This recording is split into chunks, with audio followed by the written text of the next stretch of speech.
નમસ્કાર દર્શક મિત્રો, હું છું એડવોકેટ સોનલ બારિયા. આપ સર્વનું સ્વાગત છે મારી ચેનલ લીગલ ભવવિજ્ઞાનમાં.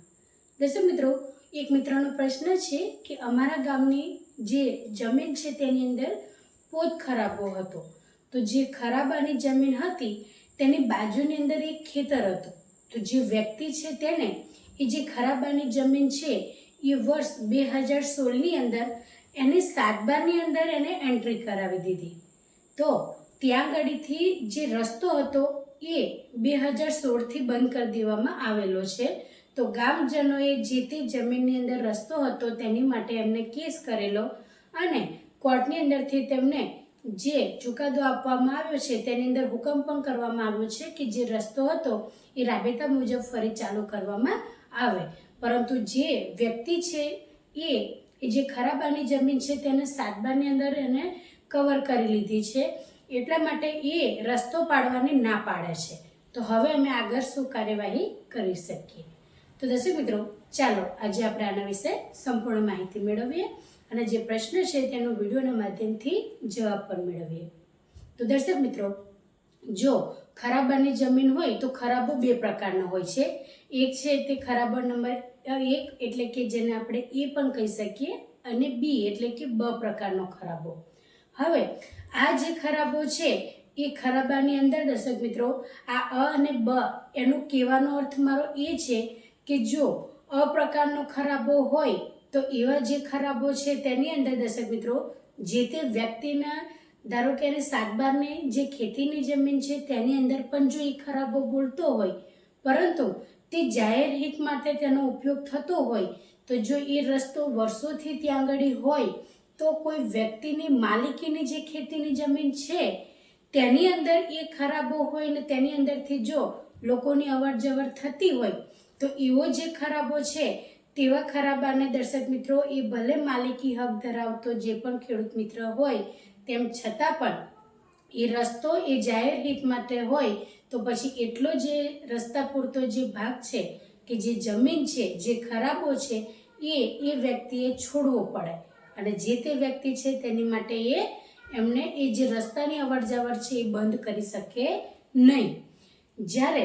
એવો કોઈ પોત ખરાબો છે કે જેની અંદર પોતાની રીતે પોતાની માટે જ ઉપયોગ કરી શકે છે, નહીં કે બીજા માટે. તો ધારો કે એવો કોઈ તલાવ જેવું હોય જમીનની અંદર અને તેની અંદર ખેતી ન થઈ શકે તે માટે તે એની અંદર કોઈ બીજી કાર્યવાહી કરે અથવા ખેતી ન કરે, પરંતુ જે તલાવ જેવો જેટલો ભાગ છે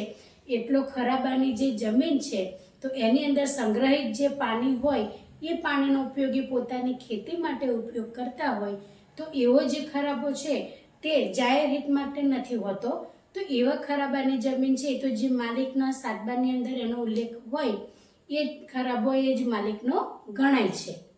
અથવા તો એમને જેટલું ઘર બનાવ્યું છે કે ગોડાઉન બનાવ્યું છે એટલી જે જમીન છે એટલી એમનો ઉપયોગ પોતે માલિક જ કરી શકે છે. અહીંયા જે પ્રશ્ન છે દર્શક મિત્રો કે ગામજનો ત્યાંથી જ વર્ષોથી અવર જવર કરતા વર્ષ 2016થી એ જમીનને તેમને એ પોતાના નામે કરી જે 7/12નો ઉતારો છે તેની અંદર તેનો સમાવેશ કર્યો છે. હવે કોર્ટની અંદર જ્યારે આ કેસ ગયો તો કોર્ટની અંદર સ્પષ્ટપણે ચુકાદો જે આવ્યો હશે તેની અંદર એવું કહેવામાં આવ્યું હશે કે 2016 પહેલાં તમારી જે જમીન છે તેનું કુલ ક્ષેત્રફળ આટલું હતું અને હવે જે 2016ની અંદર તમે જે ખરાબાની જમીનને પચાવી પાડીને તમારા 7/12ની અંદર ચડાવ્યું છે એનો ઉમેરો થતાં કુલ ક્ષેત્રફળ આટલું છે, ઉપરથી આટલું વધારો થયો છે. એટલે ચુકાદાની અંદર તો સ્પષ્ટપણે કહેવામાં આવ્યું જ હશે કે જે ખરાબો જે જગ્યાએ છે એ ખરાબાનો જે ઉપયોગ જાહેર હિત માટે થતો હતો એ ખરાબાને ફરીથી રાબેતા મુજબ ચાલુ કરવા માટે એ જે તે હુકમ હશે. પરંતુ જો વ્યક્તિ એ કાયદેસર રીતે એને 7/12ની અંદર ચડાવી દીધો છે ખરાબાની જે જમીન છે તેને, તો એને ખુલ્લી કરવા માટે પ્રક્રિયા શું કરવી? તો જે જજ સાહેબ દ્વારા કે જે કોર્ટ દ્વારા જે હુકમ આવેલો છે એ હુકમને લઈને એક અરજી કરવાની છે મામલતદાર સાહેબશ્રીને કે આ જે પ્રક્રિયા છે એ સંપૂર્ણ કેસ ચાલી ગયો છે અને જીત પણ થઈ છે. તો ચુકાદાની અંદર સ્પષ્ટપણે કહેવામાં આવ્યું છે કે જે ખરાબાની જમીન છે અને જેની પર જે રસ્તો છે જે લોકોના અવર જવર માટે છે એને ખુલ્લો કરવાની જે કહી શકાય કે ચુકાદાની અંદર જે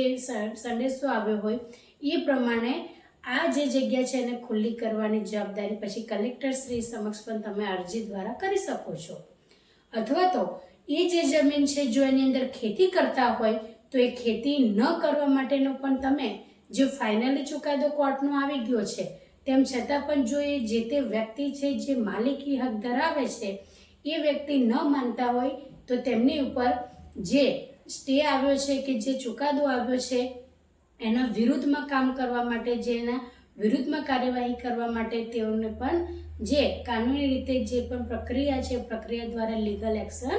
લઈ શકાય છે. એટલે દર્શક મિત્રો આવા સંજોગો દરમિયાન મામલતદારશ્રીને તમે જે હુકમ છે હુકમ સાથે તમે અરજી કરી શકો છો કે આ જે જમીન છે તેને ખુલ્લી કરાવો અને જે તે રસ્તો છે એ અમારે ત્યાંથી પસાર કરવો છે. એટલે પંચાયત દ્વારા જે તે મામલતદાર સાહેબ શ્રી છે તેમને અરજી કરી શકાય છે. એમનો જે જૂનો જે પણ કહી શકાય કે કુલ ક્ષેત્રફળવાળો જે 7/12 છે એ જમીનનો એ સર્વે નંબર તેનું તમે માપ સાથે અને જે નવો સર્વે નંબર છે અને જે કોર્ટનો ચુકાદો છે અને જે તે એને જે રસ્તો પહેલાં હતો અને હવે એમને જે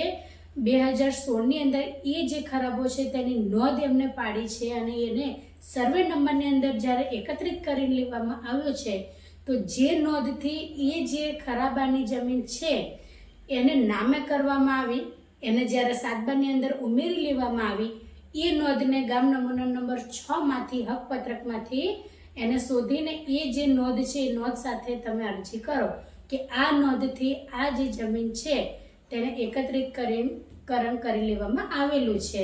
જે ખરેખરની મેં ખરાબો છે અને ગ્રામજનો તેનો રસ્તાના રૂપે જે અવર જવર છે તેનો ઉપયોગ કરે છે. તો કલેક્ટર સાહેબશ્રીને પણ તમે અરજી કરી શકો છો જે ના માને તો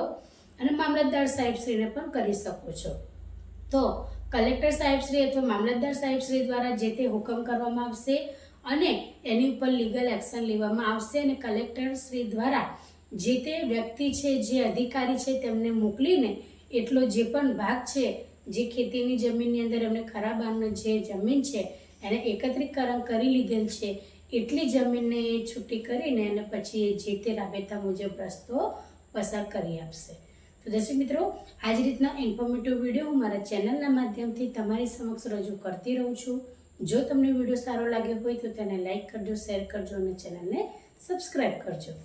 જય હિન્દ, જય ભારત.